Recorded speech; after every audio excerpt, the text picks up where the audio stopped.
So welcome class, this is Bhupendra Yadav from Brainypedia. आज हम बात करेंगे अपनी सेकंड क्लास की जनरल अवेयरनेस की, जिसमें हमने बैंकिंग की बात की थी। लास्ट क्लास में हमने जो कवर किया था कि हमने देखा था कि आरबीआई कैसे डेवलप होता है। इससे पहले जो हमारी ब्रिटिश एरा में जो बैंकें थी, बैंकिंग सिस्टम कैसे इवॉल्व होता है, किस तरीके से आरबीआई इवॉल्व होता है, कारण क्या रहते हैं, ठीक है, और आरबीआई की पावर्स क्या थी, आरबीआई का स्ट्रक्चर क्या था, कौन हाईएस्ट पोजीशन पर होगा, उनकी हायरार्की क्या थी। तो इन सब चीज़ों को लेकर हमने बात की थी। हमने ये भी देखा था कि एसबीआई की फंक्शनिंग कैसे होती है, एसबीआई कैसे डेवलप हुआ, किस तरीके से ये बनता है, ब्रिटिश एरा में क्या क्या डिफ़िकल्टीज बैंक्स को फेस करनी पड़ी, ठीक है। हिल्टन यंग कमीशन के बारे में हमने देखा था। इन सब चीज़ों से गुजरते हुए हमने 1949 एक्ट, आरबीआई एक्ट देखा, ठीक है। आज हम जो बात करेंगे वो करेंगे आरबीआई फंक्शनिंग की, आरबीआई काम कैसे करता है, या आरबीआई की कुछ इंपॉर्टेंट फंक्शंस होते हैं, ठीक है, कुछ पॉलिसीज होती हैं, उनको देखेंगे। कुछ सेक्शंस हैं एक्ट में, वो भी एक्ट में देखेंगे। चलिए क्लास को शुरू करते हैं। क्लास में बने रहिए, बहुत कुछ जानने को मिलेगा आपको। एक होती है monetary policy committee.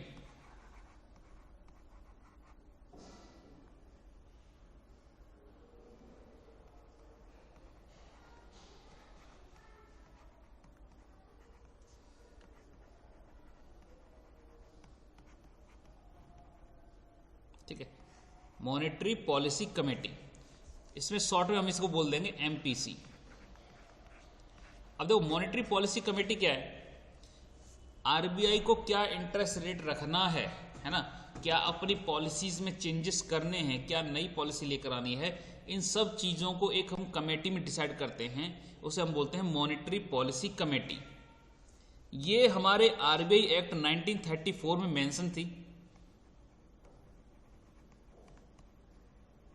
mentioned in RBI Act 1934, ठीक है। आरबीआई एक्ट 1934 में ये पहले मेंशन थी, लेकिन ये फंक्शनिंग अपने काम करना शुरू करती है फ्रॉम द ईयर 2016। 2016 से ये काम करना शुरू करती है। अब आप कहोगे सब ऐसा क्यों? ऐसा इसलिए कि उससे पहले 2016 से पहले जब भी आरबीआई गवर्नर का मन होता था, एक मीटिंग बुलाते थे और वो पूरा डिस्कशन करके इंटरेस्ट रेट बढ़ाने घटाने, क्या चेंजेस करने, वो सब डिसाइड कर लेते थे। लेकिन आरबीआई एक्ट 1934 में अमेंडमेंट करके 2016 में एक प्रोविजन लेकर आते हैं। प्रोविजन ये है कि सब मॉनेटरी पॉलिसी कमेटी की जो मीटिंग्स हुआ करेंगी वो अब मनमर्जी से नहीं होंगी, एक रेगुलर टाइम इंटरवल के बाद हुआ करेंगे, ठीक है। तो इसमें यह कहा गया कि देखो भाई, जो 4 मीटिंग होंगी एक साल में, यानी आप ये मान के चलो हर 3 महीने बाद एक मीटिंग कंडक्ट की जाएगी, तो 4 मीटिंग होंगी। मॉनेटरी पॉलिसी कमेटी में टोटल 7 मेंबर्स हैं। कितने हैं? 7 मेंबर्स। अब 7 मेंबर्स हो सकता है किसी मीटिंग में आए और हो सकता है ना भी आए, लेकिन मीटिंग तभी कंडक्ट होगी कि जब एटलीस्ट 4 मेंबर प्रेजेंट होंगे। कम से कम 4 मेंबर होने चाहिए। टोटल स्ट्रेंथ 7 मेंबर्स की है, 4 से कम होंगे तो मीटिंग कंडक्ट नहीं होगी, ठीक है। तो एटलीस्ट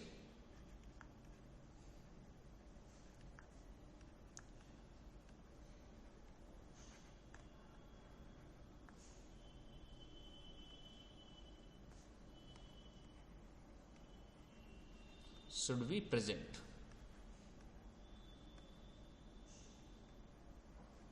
ठीक है। At least 4 members should be present in the meeting, then the monetary policy committee meeting will be conducted, otherwise it will be postponed to the next schedule, ठीक है। तो अब ये मॉनेटरी पॉलिसी कमेटी की आप मीटिंग हब न्यूज़पेपर जब पढ़ोगे तो हर 3 महीने में आपको ये देखने को मिल जाएगी। और उसमें क्या होगा कि आज मॉनेटरी पॉलिसी कमेटी की मीटिंग हुई, आरबीआई ने ये डिसाइड किया, आरबीआई ने ये डिसाइड किया, वो चीज़ आपको देखने को मिल जाएगी, ठीक है। अच्छा, 2016 का काफ़ी इंपॉर्टेंट रहता है। 2016 में तुमको एक चीज़ याद भी होगी कि शायद इस समय वो हुआ था, डिमोनेटाइजेशन हुआ था, और उस समय उर्जित पटेल मेंबर हुआ करते थे, आरबीआई गवर्नर हुआ करते थे, ठीक है। इसके अलावा आरबीआई कुछ और पॉलिसीज हैं। जब भी आरबीआई इंटरेस्ट रेट बढ़ाई घटाई, उनको लेकर भी कुछ पॉलिसीज बनी है, ये किस पॉलिसी को फॉलो करेगी। तो कुछ पॉलिसीज देख लेते हैं।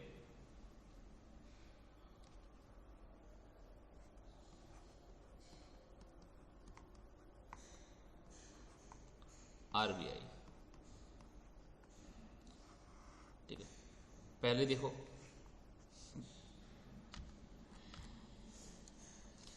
डॉविस पॉलिसी,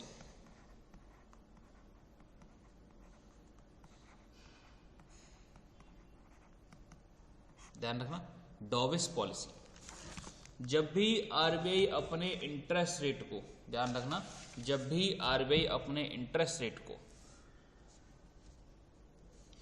कम करने का प्रयास करेगी, कम करेगी, ठीक है, जब भी आरबीआई अपने इंटरेस्ट रेट को कम करेगी, तो हम ये कहेंगे कि आरबीआई अब अपनी डॉविस पॉलिसी को फॉलो कर रही है। इसमें क्या होगा, lowering the interest rate.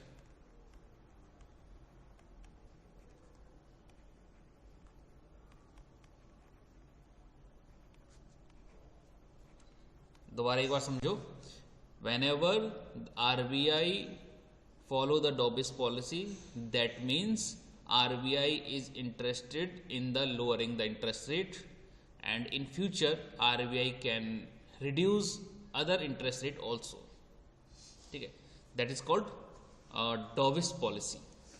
Next one is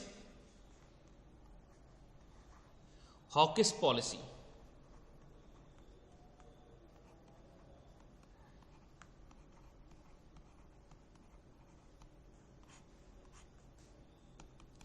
So what is hawkish policy? When RBI decide to increase interest rate, that means RBI is following hawkish policy. जब भी RBI interest rate को बढ़ाने की बात करेगी, then we can say that RBI is following hawkish policy.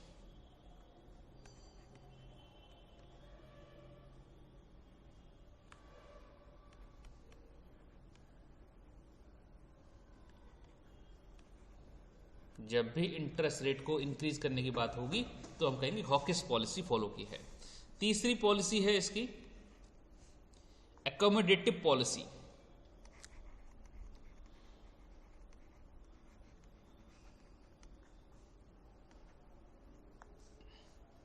Accommodative monetary policy,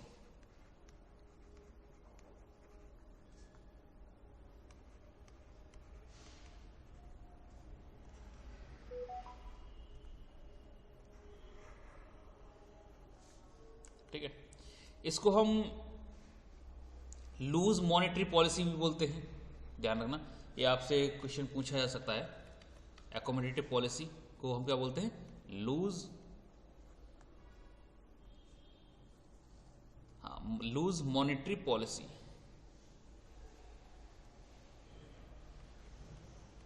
loose monetary policy. एक और नाम बोला जाता है इसको, that is easy monetary policy.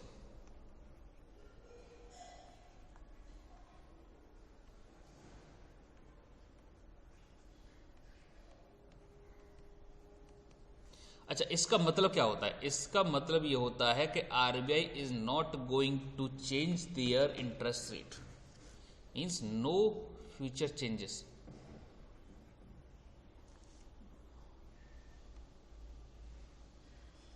No changes in interest rate, interest rate. अच्छा, अब मैं तुमको एक चीज़ बताता हूँ। देखो, अब तक जो हमने पढ़ा वो ठीक है, इनका मतलब क्या है, ठीक।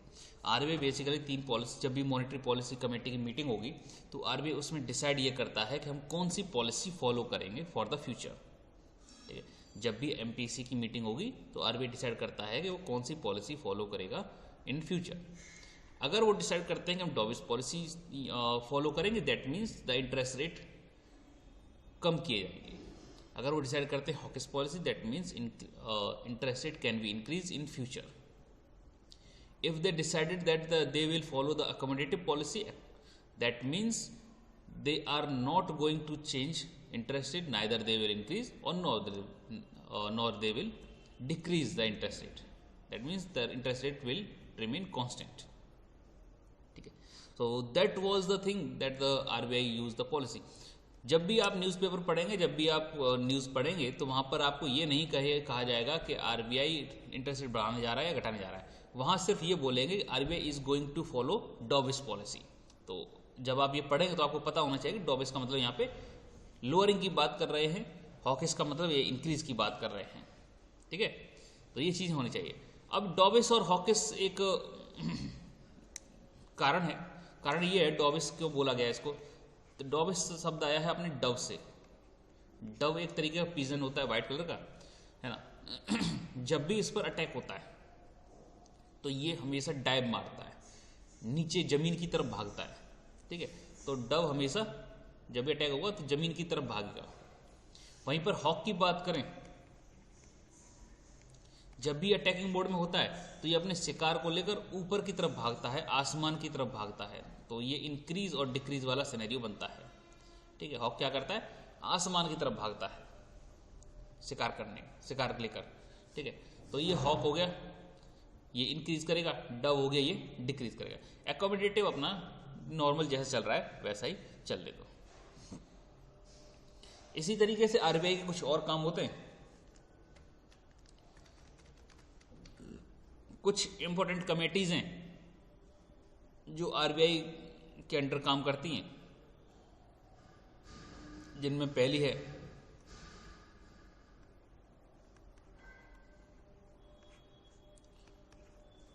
That is board for financial supervision. Board for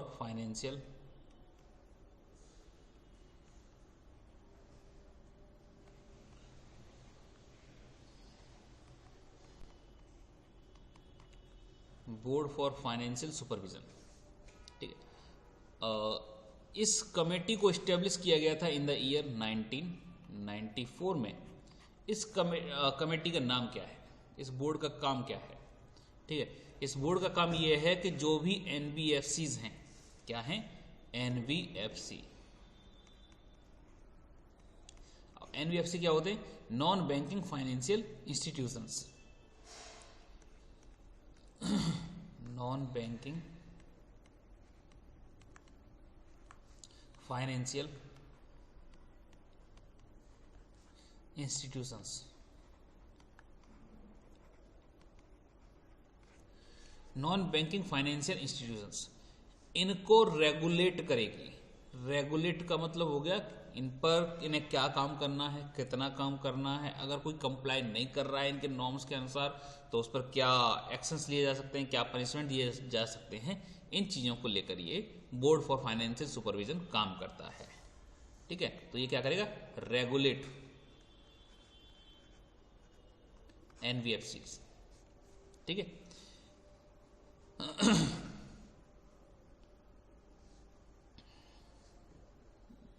कोई दिक्कत इसमें? बोर्ड फॉर फाइनेंशियल सुपरविजन किसके काम करेगा, एनबीएफसी के लिए काम करेगा, नॉन बैंकिंग फाइनेंशियल इंस्टीट्यूशंस के लिए काम करेगा। बैंकिंग के लिए अपना आरबीआई और मॉनेटरी पॉलिसीज काम करेगी।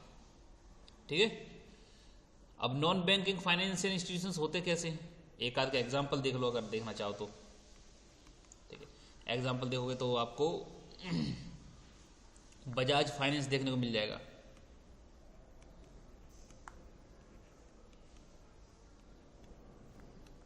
आपको मुथूट फाइनेंस देखने को मिल जाएगा,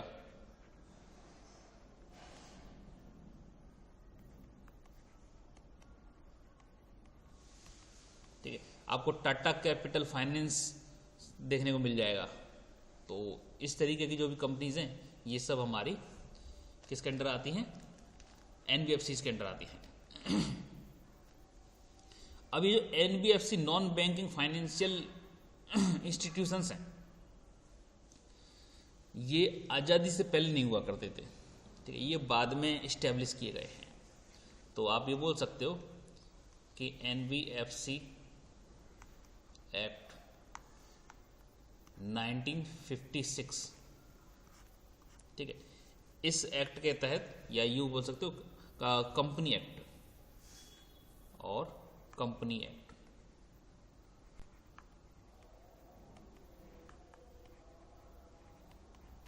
1956 1956 एक्ट। इसके तहत एनबीएफसीज को रजिस्टर करना बताया गया कि इसके थ्रू हम रजिस्टर कर सकते हैं, ठीक है, कंपनीज के तौर पे। और ये काम कर सकती हैं, क्या काम कर सकती हैं?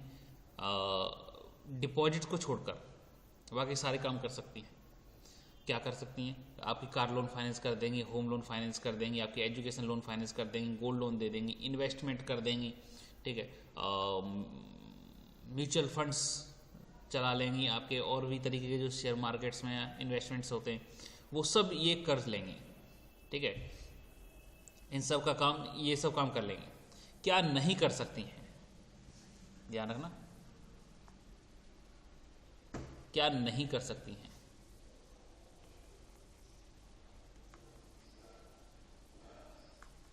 What they cannot do। पहली चीज, कैन नॉट एक्सेप्ट डिपॉजिट्स, ठीक। Second, cannot issue cheque books.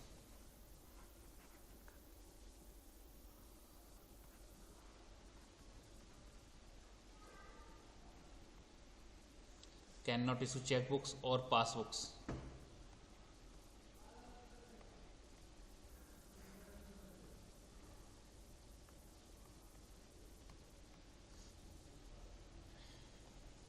ठीक। और एटीएम्स, एटीएम कार्ड्स, ये चीजें ये नहीं कर सकती।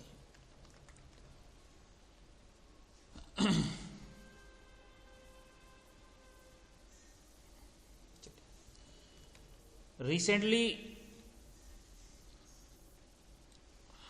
from 2022, there is a classification of NBFCs।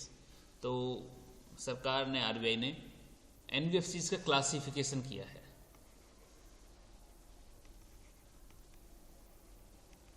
Classification of NBFC ये कब से हुआ है? 2022 से ये लागू हुआ है। इनमें जो हमारी एनबीएफसीज हैं ये 4 पार्ट्स में डिवाइड की गई हैं।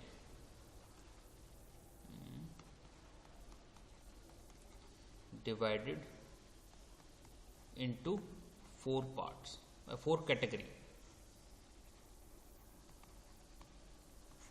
पहली है हमारी बेस लेयर।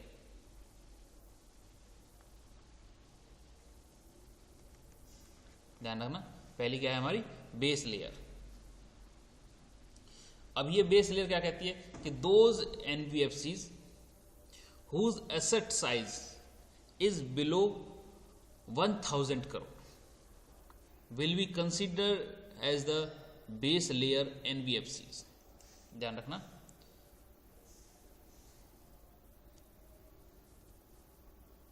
ठीक है। Asset size below, asset size below 1000 crore, ठीक है। वो एनबीएफसी जिनका एसेट साइज 1000 करोड़ से कम होता है, they will be consider as base layer, as well as all the non deposit NBFCs भी इसी के अंडर आती हैं।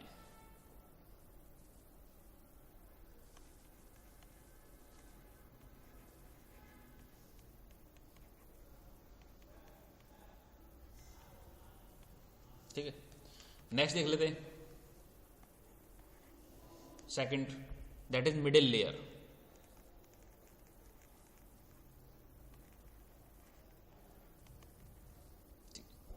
वो एनबीएफसी जिनका एसेट साइज 1000 करोड़ से ऊपर है, ठीक है। अब ये डिपॉजिट एनबीएफसी और नॉन डिपॉजिट एनबीएफसी दोनों में आ जाते हैं।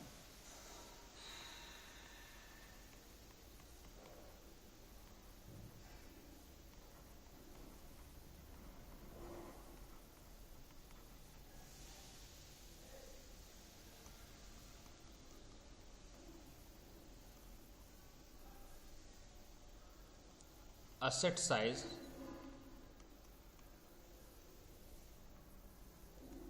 above 1000 करोड़, ठीक है। वो एनबीएफसी जिनका असेट साइज 1000 करोड़ से ऊपर का है वो सब मिडिल लेयर में आते हैं। थर्ड लेयर है दैट इज उसे हम बोलते हैं अपर लेयर,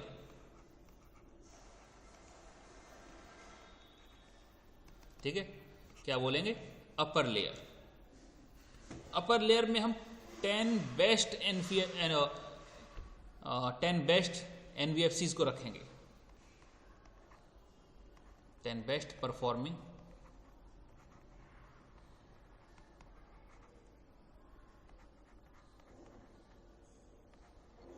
एनबीएफसीज, ठीक। फोर्थ है हमारी top layer.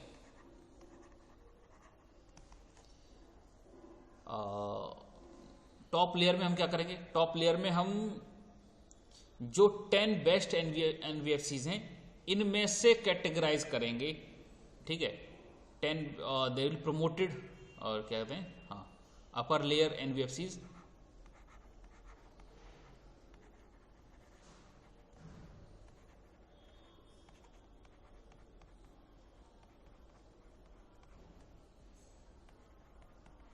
will be promoted to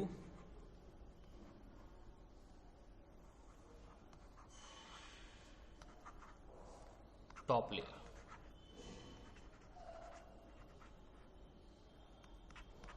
ठीक है। तो अभी फिलहाल आप इतना समझो कि हमने 4 कैटेगरीज में एनबीएफसीज को डिवाइड कर रखा है। तो एक बार दोबारा से मान लेते हैं आज हमने क्या क्या पढ़ा। तो मॉनेटरी पॉलिसी कमेटी किस तरीके से काम करती है, क्या काम करती है, ये हमने देखा, ठीक है। इसके बाद हमने आरबीआई की पॉलिसीज देखी। आरबीआई इंटरेस्ट रेट बढ़ाने घटाने को क्या बोलता है? Dovish policy, hawkish policy, accommodative policy. इसके बाद हमने देखा कि आरबीआई की कुछ कमेटीज़ हैं, जिनमें पहली कमेटी थी हमारी बोर्ड फॉर फाइनेंशियल सुपरविजन, 1994 में बनाई गई, जो कि एनबीएफसीज को रेगुलेट करता है। अभी एनबीएफसीज कंपनी एक्ट 1956 के अंतर्गत रजिस्टर होती हैं, ठीक है। क्या कर सकती हैं? ये सारे फाइनेंशियल काम कर सकती हैं सिवाय डिपॉजिट और अकाउंट ओपनिंग को छोड़कर, ठीक है। क्लासिफिकेशन ऑफ एनबीएफसीज में हमने देखा कि ये 3-4 तरीके की एनबीएफसीज होती हैं हमारे पास, ठीक है। 2022 में इसका क्लासिफिकेशन किया है। तो base layer, middle layer, upper layer और टॉप लेयर। बेस लेयर में हम उन एनबीएफसीज को रखते हैं जिनका असेट साइज 1000 करोड़ से कम होता है। मिडिल लेयर में हम उन्हें रखते हैं जिनका असेट साइज 1000 करोड़ से ज़्यादा होता है। अपर लेयर में हम 10 बेस्ट एनबीएफसीज रखते हैं और टॉप लेयर में उन्हें हम प्रमोट कर देते हैं, ठीक है।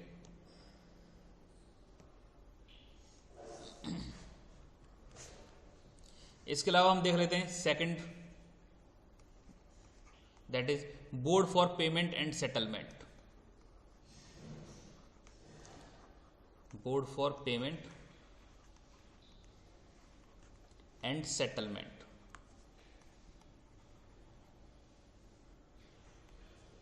ठीक है।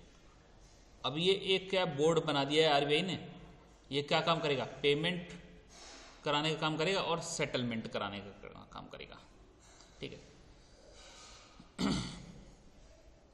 इस बोर्ड के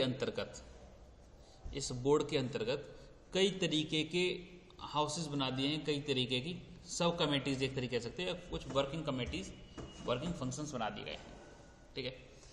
board for payment and settlement, जिनमें एक फेमस है हमारा NACH, दैट इज नेशनल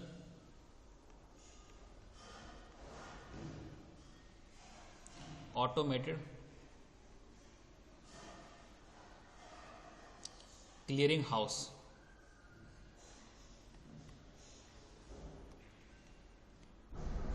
ध्यान रखना, नेशनल ऑटोमेटेड क्लियरिंग हाउस। अभी जो NACH है, ठीक है, इसका पुराना नाम था ECS। ध्यान रखना, क्या नाम था? ECS, यानी इलेक्ट्रॉनिक क्लियरिंग सर्विस।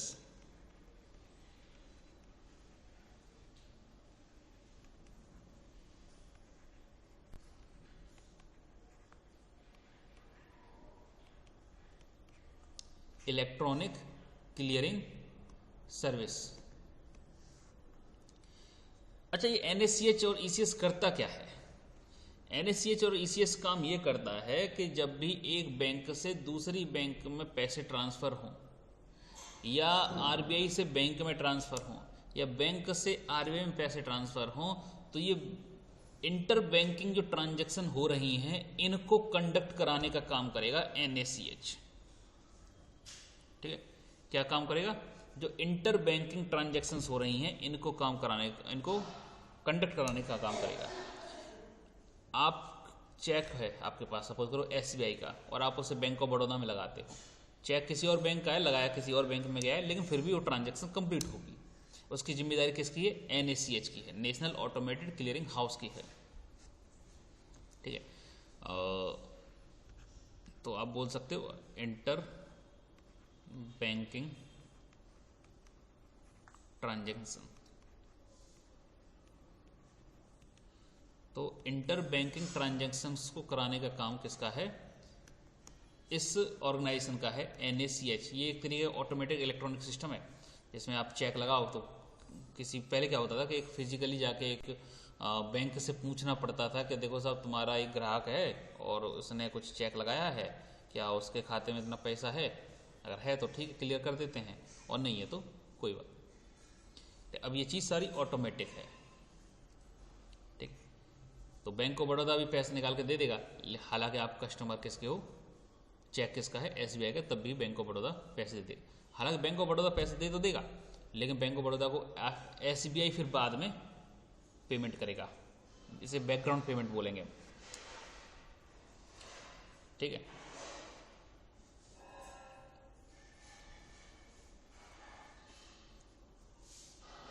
ठीक। और अगर इंटर बैंकिंग ट्रांजैक्शन अगर कुछ क्लियर ना हो तो यहाँ पे समझ लिख लेना, चेक्स और ट्रांसफर्स।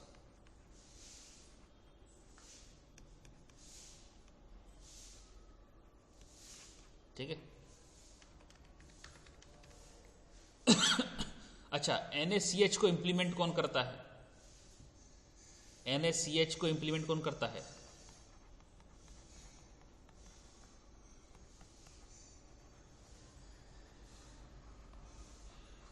इम्प्लीमेंटेड बाय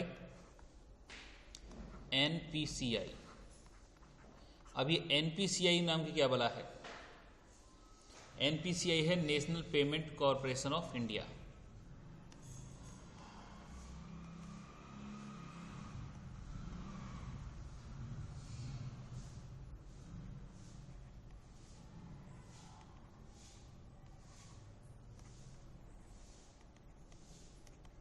ठीक है, NPCI क्या है? National payment corporation of India.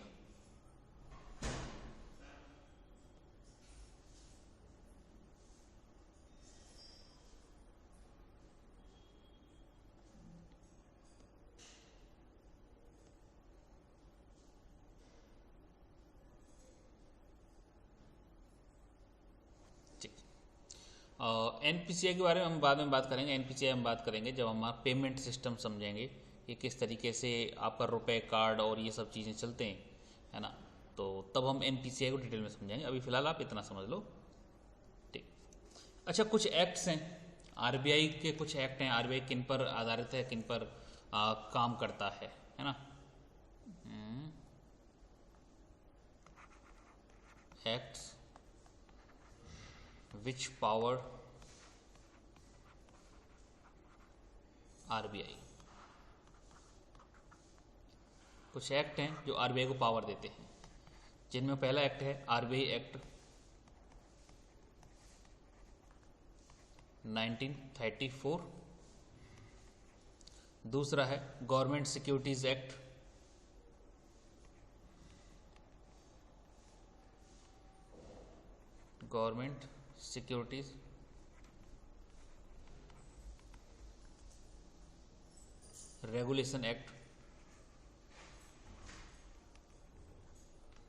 2007। तीसरा है बैंकिंग रेगुलेशन एक्ट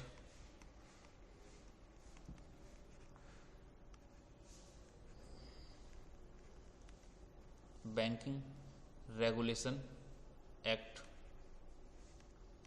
1949। चौथा है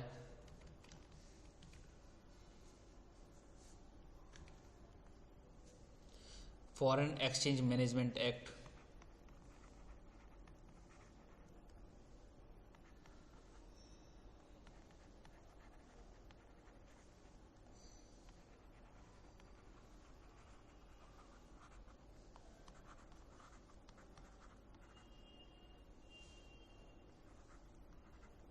ठीक। पांचवा है securitisation and reconstruction of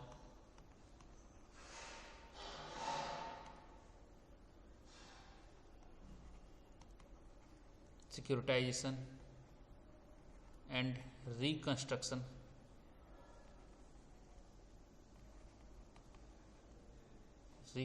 of financial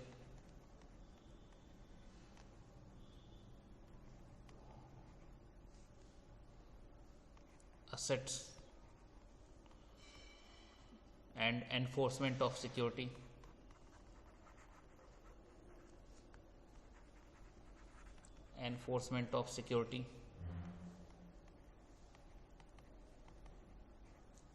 interest act,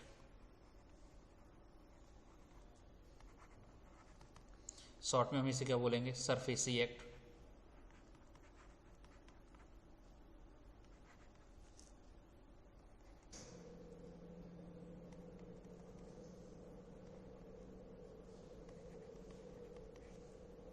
ठीक है। सिक्स्थ वन है हमारा credit information company regulation act, credit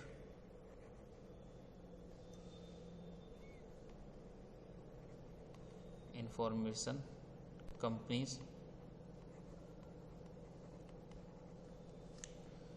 regulation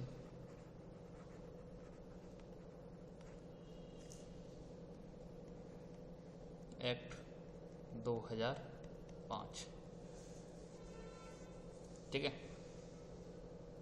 ये कुछ एक्ट्स हैं जो आरबीआई की आरबीआई को पावर देते हैं, ठीक है। इनको बस ऐसे ही याद रखना, कुछ खास में है नहीं, ठीक है।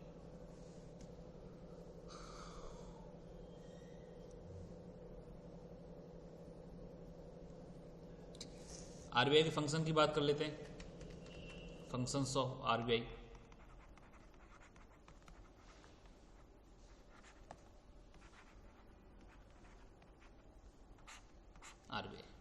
देखो पहला फंक्शन मैंने आपको बताया था कि तो जो हमारा इन्फ्लेशन है उसको कंट्रोल करना है और बैंक्स को क्या करना है क्या नहीं करना है, ये सब चीज़ें रेगुलेट करनी है आरबीआई को, ठीक है। तो आरबीआई के फंक्शंस में पहले फंक्शन है उनका सीआरआर, ध्यान रखना क्या है सीआरआर, इसको क्या बोलेंगे हम, cash reserve ratio, cash reserve ratio. अच्छा देखो, बैंक सपोज करो आपको कोई बैंक ओपन करना है, ठीक है।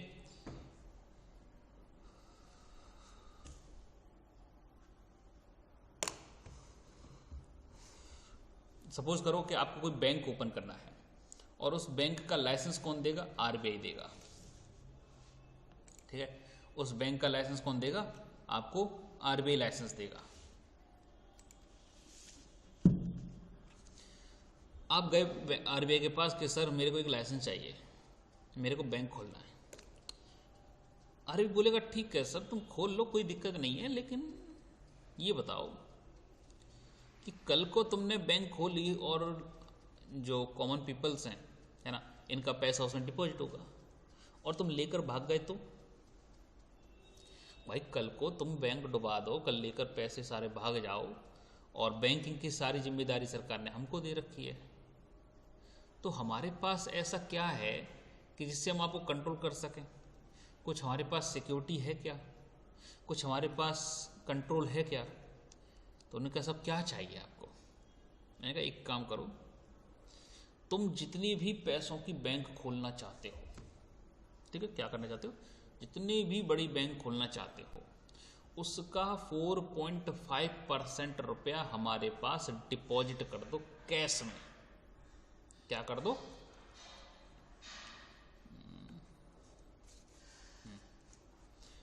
4.5% of total value, total bank value, इसका आप 4.5% हमारे पास डिपॉजिट कर दो और आप खोल लो बैंक, कोई दिक्कत नहीं है। उन्होंने कहा ठीक है सर, 4.5% आपको कैश दे देते हैं। अगर 100 रुपये की बैंक खोल रहे हो तो 4.5 रुपये आरबीआई के पास जमा कर दिए। आरबीआई ने बोला कि देखो तो पैसे तुम जमा कर रहे हो ठीक है, लेकिन इस पर कोई इंटरेस्ट नहीं मिलेगा तुमको, ये सिक्योरिटी के तौर पे हमारे पास डिपॉजिट है। तो क्या हो गया? No interest on deposits.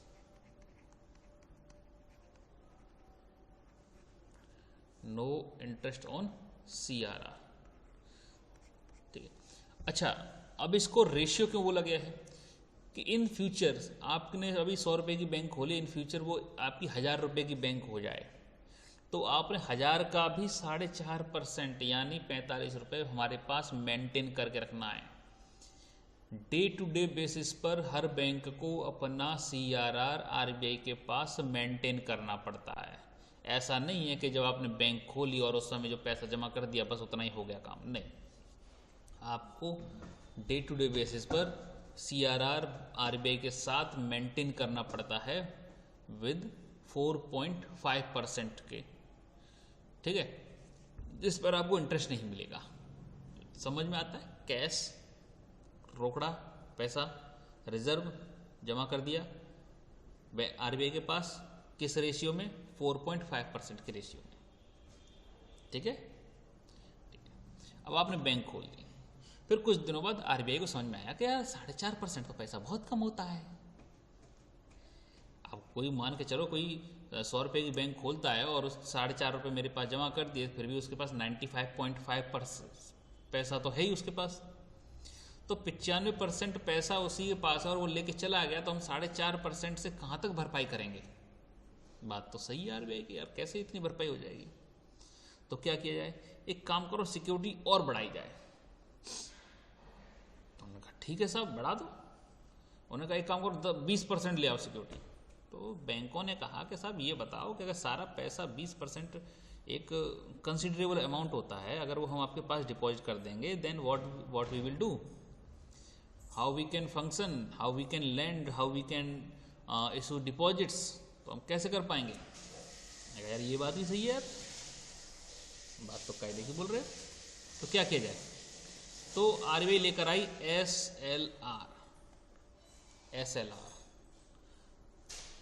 SLR बोले तो स्टैट्यूटरी लिक्विडिटी रेशियो।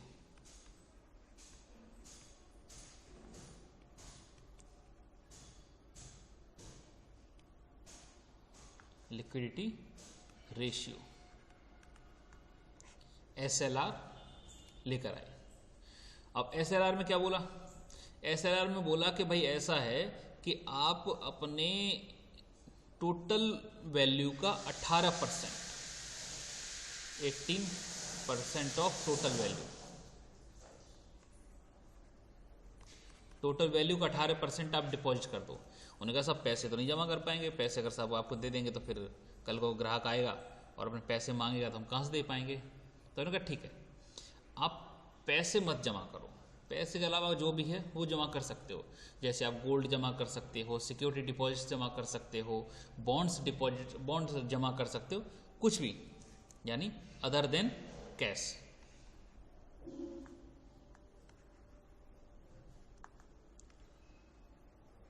कैश को छोड़कर आप कुछ भी जमा कर दो।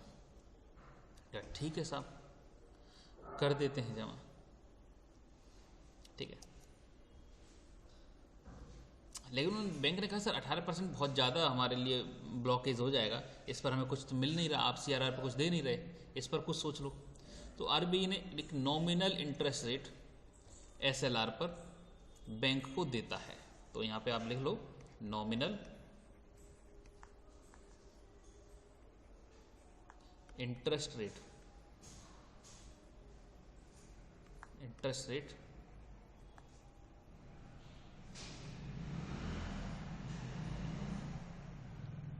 विल बी गिवन बाय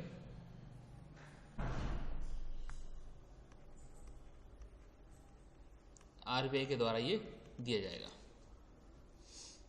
ठीक है, चलिए इसके आगे की हम नेक्स्ट वीडियो में बात करते हैं, जिसमें हम repo rate, reverse repo rate, bank rates, marginal और अदर फंक्शनिंग की हम बात करेंगे।